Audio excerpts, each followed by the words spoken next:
Hello friends, இன்றைக்கி ஷோபாலாகில் பாருங்கள், பாறை மீன் குழம்பு செய்ய போகிறேங்க. இந்த பாறை மீன் குழம்பு வந்து நான் அரைச்சி வைக்க போகிறேன். நல்லா சூப்பராக இருக்கும் இந்த மாதிரி அரைச்சி வச்சோம்னா.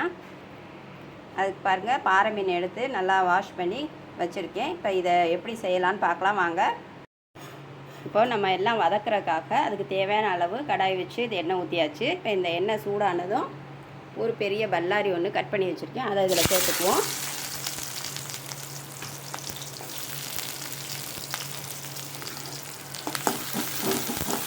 கொஞ்சம் நல்லா வதங்கட்டும். இப்போது 2 பெரிய தக்காளி கட் பண்ணி வச்சுருக்கேன், அதையும் இதில் சேர்த்துக்கலாம்.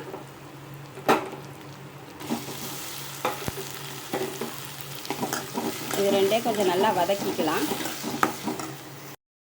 இப்போ இதில் ஒரு 6-7 பூண்டு சேர்த்துக்குவோம். பூண்டு சேர்த்தோம்னா மீன் குழம்பு நல்லா வாசனையாகவும் டேஸ்ட்டாகவும் இருக்குங்க, அதனால் பூண்டு சேர்த்துக்குவோம். அப்புறம் பச்சை மிளகா ஒரு 5 வச்சுருக்கேன், அதையும் சேர்த்துக்கிறேன்.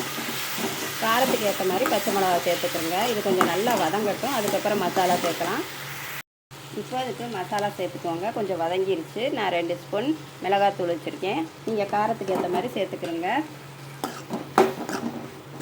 இதை கொஞ்சம் நல்லா வதக்கிட்டு அதுக்கப்புறம் மல்லித்தூள் சேர்க்கலாம்.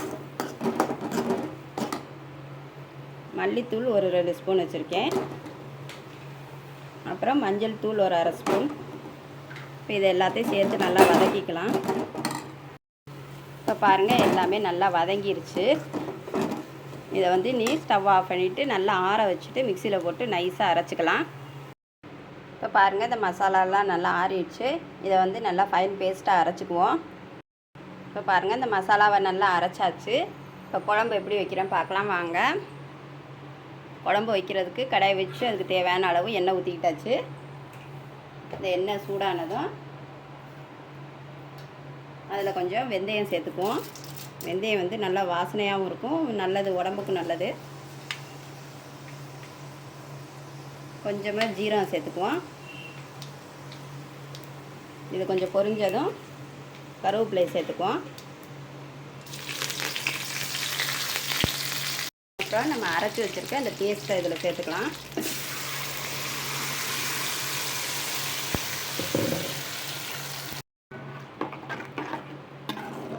இப்போ இந்த எல்லா மசாலாவுமே இதில் ஒன்றா சேர்த்தாச்சு. அதனால் இதுக்கு இப்போ உப்பு மட்டும் சேர்த்துக்கலாம், தேவையான அளவு.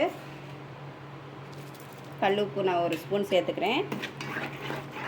அதுக்கப்புறம் புளி தண்ணி ஊற்றணுங்க, அது தேவையான அளவு ஊற்றிக்கிறேங்க, உங்களுக்கு குழம்புக்கு ஏற்ற மாதிரி.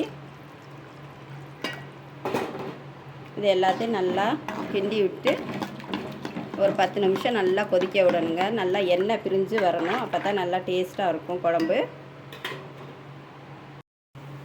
பாருங்கள், நல்லா கொதிச்சு வருது. இப்போ ஒரு 5 நிமிஷம் ஆகட்டுங்க. இப்போ பாருங்கள், நல்லா எண்ணெய் பிரிஞ்சு வந்துருச்சு. குழம்பு நல்லா கொதிச்சு நல்லா வந்துருச்சு. அந்த மசாலா வாசனையெல்லாம் இப்போ போய் நல்லா இருக்குங்க, நல்லா வாசனையாக இருக்குது. இப்போ இந்த ஸ்டேஜில் நம்ம மீனை சேர்த்துக்கலாம்.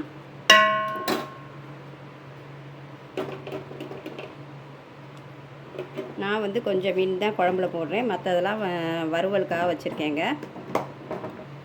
இது ஒரு 2 செகண்ட் ஆனால் நல்லா வெந்து வந்துடும். இப்போ பாருங்கள், மீனெல்லாம் நல்லா வெந்து வந்துருச்சு. நல்லா பார்க்கும்போதே நல்லா தெரியுது பாருங்கள்.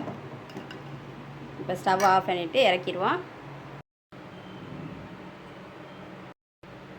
பாருங்கள், சூப்பரான அரைச்சி வச்ச பாறை மீன் குழம்பு ரெடி ஆயிடுச்சு.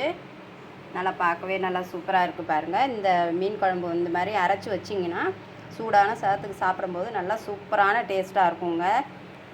இதே மாதிரி நீங்களும் செஞ்சு சாப்பிட்டு பாருங்கள். இந்த டேஸ்ட் கண்டிப்பாக உங்கள் எல்லாருக்கும் ரொம்ப பிடிக்கும். இந்த வீடியோ பிடிச்சிருந்தால் லைக் பண்ணுங்கள், சப்ஸ்கிரைப் பண்ணுங்கள், கமெண்ட் பண்ணுங்கள் ஃப்ரெண்ட்ஸ்.